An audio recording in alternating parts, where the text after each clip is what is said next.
on finding your voice at work.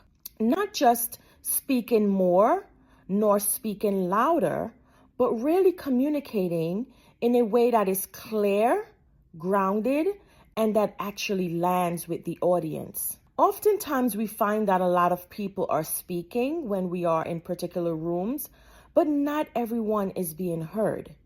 Now there's a difference. Your voice is not just what you say. It's how you say it, when you say it, and even how much you trust it when you do say something.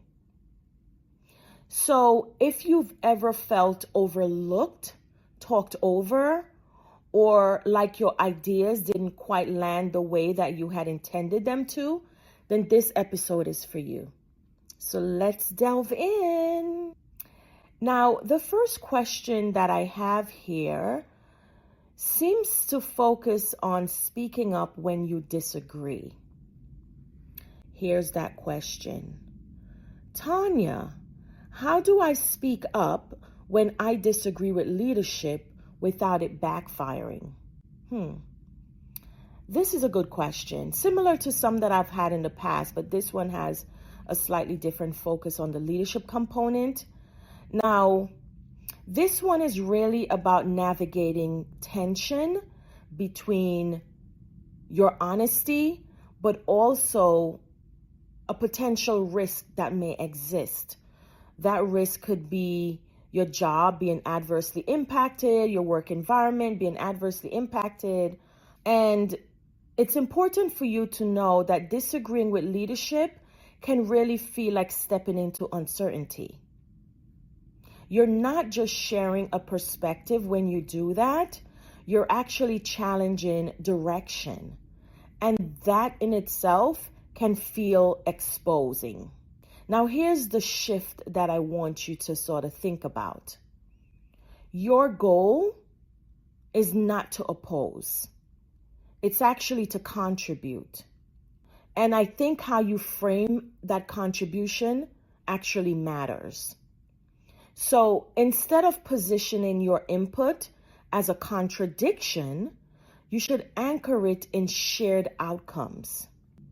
You should say things like, here's how I'm thinking about this. Or here's a risk that I'm seeing here with this particular situation. Or even, here's another angle that we might want to consider. When you say things like that, you're not saying that you're wrong. You're saying, let's strengthen this. That's a different posture. And over time, leaders don't trust the people who always agree with them. They trust the people who think and confidently share those particular thoughts. The next question number 2, seems to be about when your ideas that you have don't land. And that question is, I feel like I say things in meetings, but they don't really land. What am I missing, Tonya? I think this particular question is less about what you're saying, and it's more about how it's being received by the audience. There are 2 things that I would like for you to consider here. The first is clarity. Are you getting to the point, or are you circling the point? Because we do not want the latter. When ideas are layered with too much context, people can sometimes lose the thread of what you're trying to say. The second thing to consider is the confidence in your delivery. Not about the volume nor the force, but clarity. If you sound unsure, people can often see through that, and they will interpret the idea as you being unsure, even if the idea is a strong one. And of course, we don't want that. So I would say try something like this. State your point, first and foremost. Then you support the point instead of just building up to it. Lead with that particular point. when your message is clear, it has a much better chance of landing the way that you intend for it to land. Now, question number 3 that was sent into the Restless Line, it seems to be about over-explaining and over-qualifying. That question came in and it reads, how do I stop over-explaining everything I say? Now, over-explaining, that usually comes from a good place. But you want to be understood. You want to be accurate. And you also want to ensure that nothing you say is misinterpreted. When you over-explain, unfortunately, it often signals that there is a lack of trust, meaning a lack of trust in how your message will be received. So you have this tendency to add more and keep adding more and more and more. Please resist the urge to do that. The shift here should be to trust that your initial statement can stand on its own. You don't need to defend every point before it's even questioned. One practical approach is to pause after you make your point. Just take a beat, let it sit for a moment. If people need more information, they will just ask for that. And when they do, you can expand with intention. Don't do so preemptively. Wait for them to ask and then intentionally expand.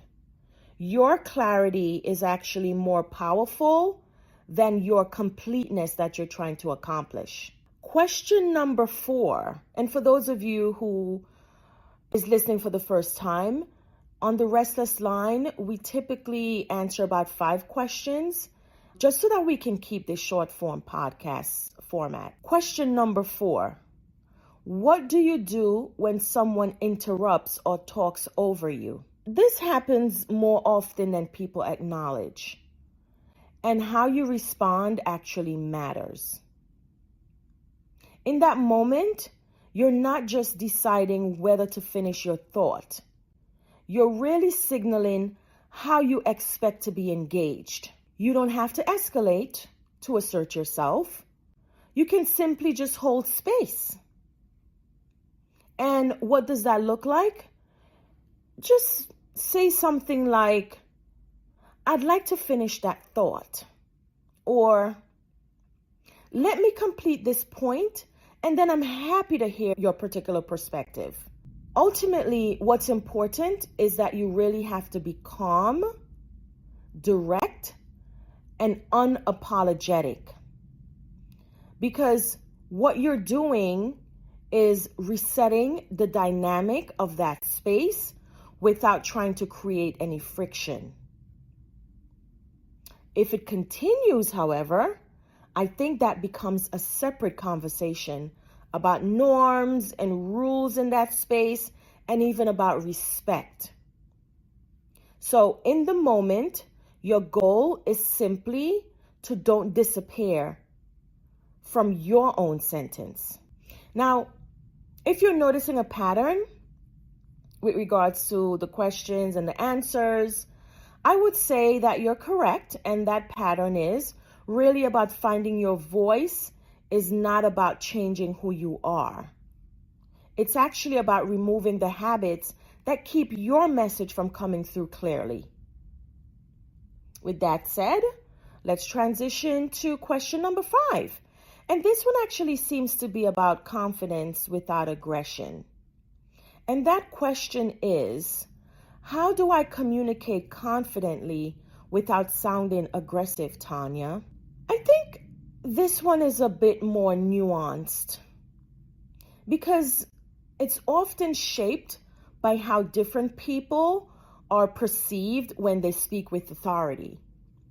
And I'm sure you've heard before, perception is reality. So I would say that we should first separate 2 things: the tone and clarity.